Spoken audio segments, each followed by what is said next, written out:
اللي شاركناكم فيه الأسبوع الماضي، وهو الانتقال للمبنى الجديد.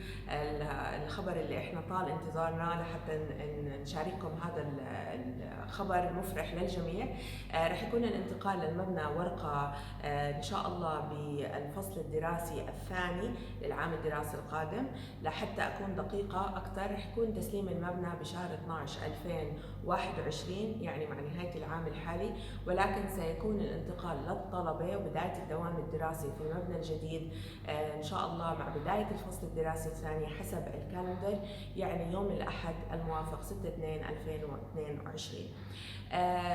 بالنسبة للأقساط المدرسية، في بعض أولياء الأمور كانوا يراجعونا بخصوص الأقساط المدرسية. بحب أذكر الأهالي المتواجدين معنا خلال السنوات الماضية، أو حتى الأهالي اللي سجلوا معنا العام الدراسي القادم يعني سبتمبر 2021، رح يكون عندهم الأقساط المدرسية للطلبة القدامى اللي حسب القسط المدرسي للعام الدراسي الحالي، مع الزيادة طبعا 7.4% للعام الدراسي القادم والزيادة المتوقعة على العام الذي يليه. ولكن الأهالي الجدد اللي رح يسجلوا مع المدرسة بالمبنى الجديد، يعني مع بداية الفصل الدراسي الثاني في عام 2022، رح يكون هناك، رح تنطبق عليهم الأقساط المدرسية الجديدة، ولكن رح يكون في هناك خصم لعام دراسي واحد على الأقساط المدرسية، بعدين بنرجع للأقساط العادية مع حلول عام 2023. So the first point I would like to highlight is the relocation to the new building.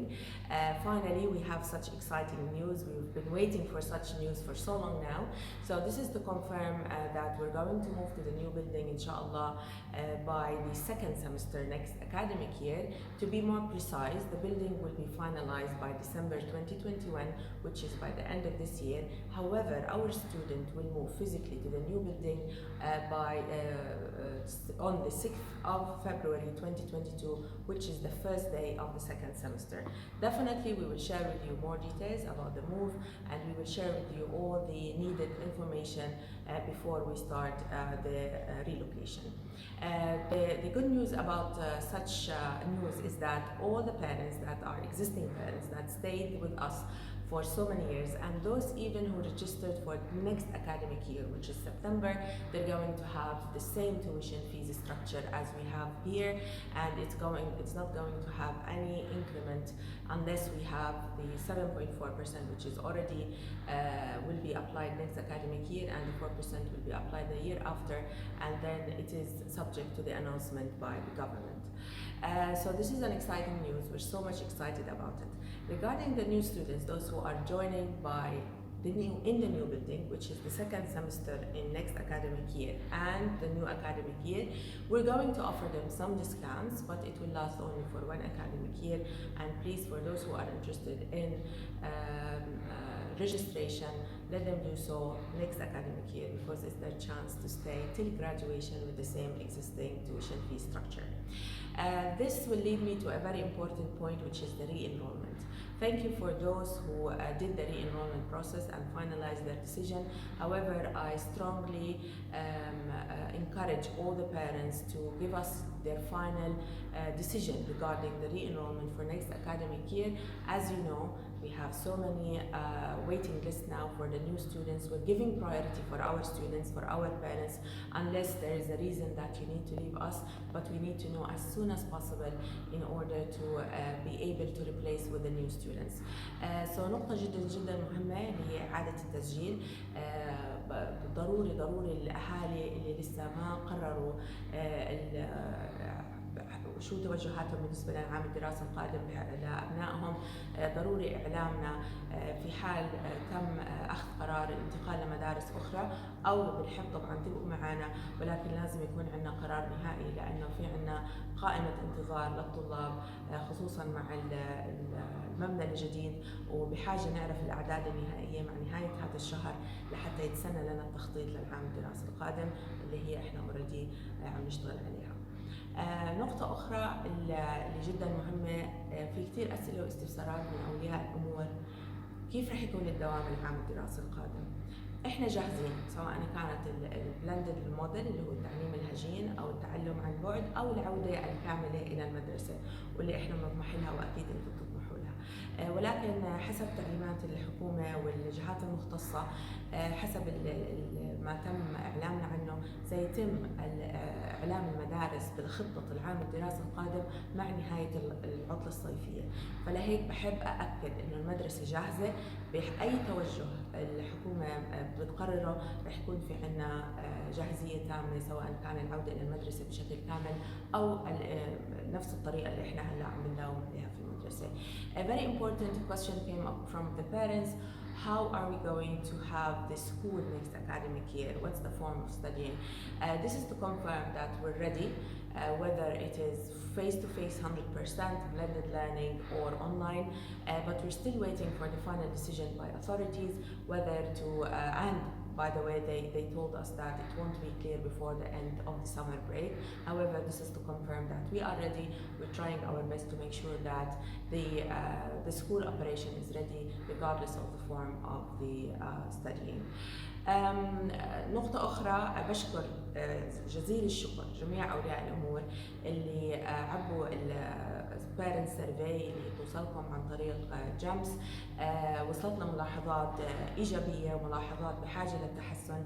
الفيدباك كتير بتهمنا، والفيدباك لما بتكون موجهة بطريقة بناءة بتساعدنا بتحسين المدرسة بطريقة أفضل وأحسن. وصلتنا ملاحظاتكم، حتى الملاحظات الإيجابية بتساعدنا لحتى وبتحمسنا وبتحفز المعلمين والمعلمات والفريق المدرسي لحتى يعطي أكثر.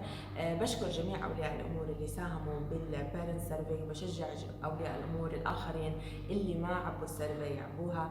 وبذكر بطريقة هي السكيلينج للسيرفي، هي صح العلامة من 1 ل10 أو من 0 ل10، ولكن هو السؤال هل ترشح المدرسة لأصدقائك أو للآخرين.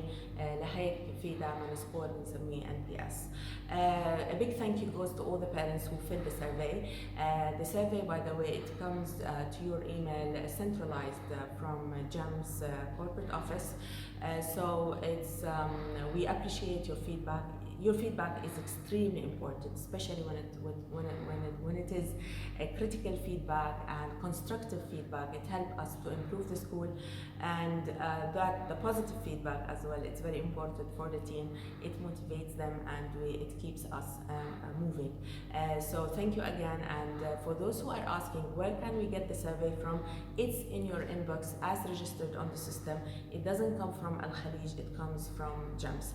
So your feedback matters, your voice matters. So please make sure if you didn't do so, to do so this week, and because the time is very limited for the survey. Just to remind you about the NPS score. The NPS score is about, do you recommend the school for your friends or other family members or no? So that's why the score of promoters is 9 to 10. The passive are 6 to 8, and then below that they are considered as detractors. As mentioned in the email that was sent to your inbox, someone from the school will contact you, or someone from GEMS will contact you to know more about your feedback and to have better understanding how can we improve the school based on what you wrote in the survey. Something we are very proud of, I would like to highlight, is student voice. We've been working since the beginning of the year on amplifying student voice, and we are very proud of our students and the way they are excelling in their presentations or in the virtual majlis that we introduced at the beginning of the year. And a big thank you goes to all those who were behind the scenes working to make it a successful event. Ms. Khaloud, Mr. Muhammad Ashraf, and all the team that worked very hard to make it a successful one. We had 7 virtual majlises, and it's all initiated and led by the students. We started, by the way, within GEMS, and then we went and invited other GEMS schools and then non-GEMS schools. And yesterday we had schools from all around the world. We had schools from UK, students from UK, from USA, from Ukraine, from Nigeria, from Lebanon. So that was a great achievement. And our chief guest yesterday was Mr. Dino Varki, CEO GEMS Group, and it was a very successful event that we are very proud of. On the top of that, we have as well STEAM events that are taking place in the elementary and we can see how our students are presenting their work in confidence, and we're posting these things live. We are posting it because we are very proud of our students. Our students are doing a great job. The way they integrated the subjects and the way they presented their work, it reflects the work that the efforts that were done by our teachers and the elementary team, which of course we pass them our appreciation, and I'm sure you appreciate the work they're doing with your kids and your children. بحب انوه لنقطة جدا مهمة احنا فخورين فيها، هي الستودنت فويس او صوت الطالب لبناء شخصيته، لبناء صفاته وسماته القيادية. وللأمانة الفترة الماضية شهدنا فعاليات كانت جدا جدا مهمة لإظهار صوت الطالب بطريقة إيجابية، ومن ضمنها كان في فعاليات المجلس الافتراضي اللي هي كانت مبادرة تم وضعها من الطلبة ومن الفريق القائم على هذا العمل مع بداية العام الدراسي. بلشنا بالمجلس الافتراضي من خلال المدرسة، كنا جدا متواضعين شوي خايفين من الفكرة، ولكن الفكرة كبرت ودعينا طلاب ومدارس جمس آخرين، ومن ثم مدارس غير جمس. بعدين رحنا انطلقنا للعالم، ومبارح كان في مشاركات من طلاب حول العالم، من أمريكا، من الولايات المتحدة، من بريطانيا، من نيجيريا، من أوكرانيا، من لبنان، وكانت مشاركات جدا مثمرة.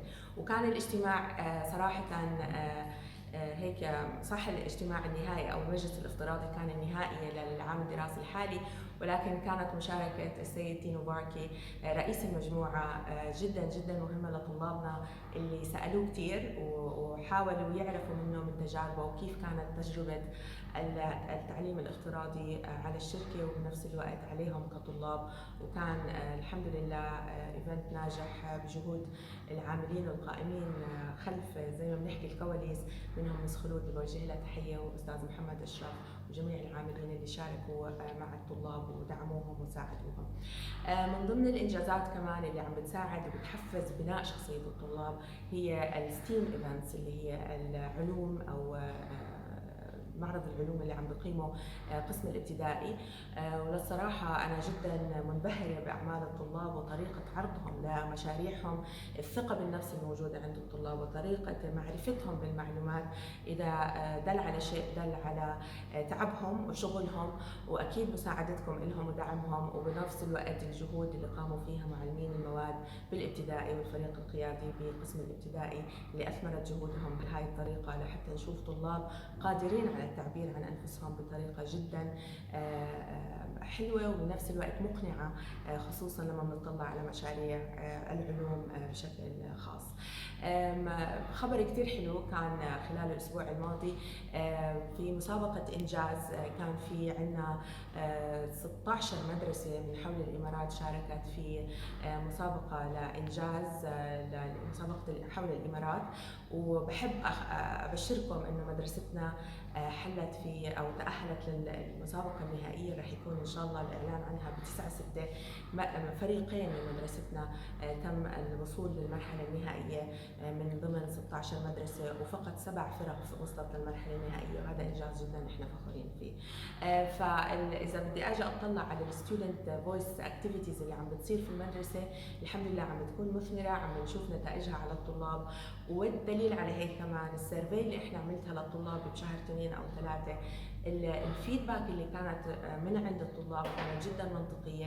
على سبيل المثال كان في هناك إجماع أو بشكل عام قيموا الطلاب أكثر من 50% من معلمينا كمعلمين ممتازين، وكان في هناك بعض النقاط اللي احنا اشتغلنا عليها خلال الأشهر الماضية لحتى ناخذ صوت الطالب بطريقة بناءة أو لحتى نحسن المدرسة، لأنهم لهم دور كثير كبير بتحسين المدرسة وتحسين أداء المعلمين والمعلمات وأدائنا بشكل عام.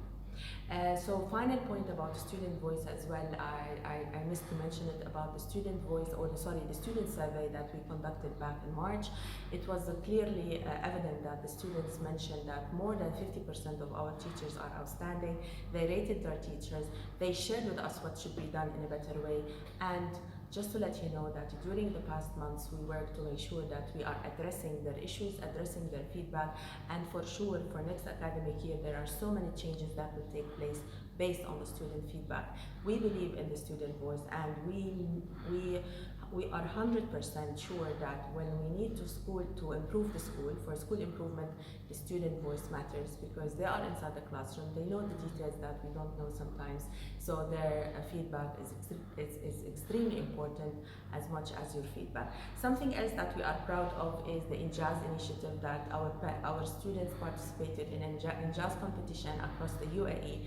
There were 16 participants or 16 schools participating in such competition, and I'm proud to say that 2 teams from our school made it to the final among 7 other teams. So we're very proud of our students. The feedback I received from the CEO of Injaz was very positive.